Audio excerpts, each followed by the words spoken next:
بسم اللہ الرحمن الرحیم۔ رمضان کا حقیقی استقبال۔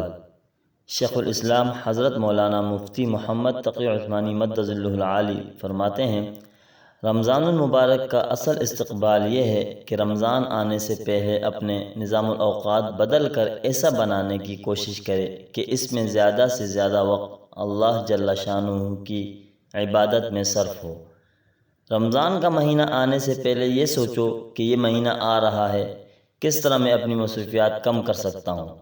اس مہینے میں اگر کوئی شخص اپنے آپ کو بالکلیہ عبادت کے لیے فارغ کر لے تو سبحان اللہ۔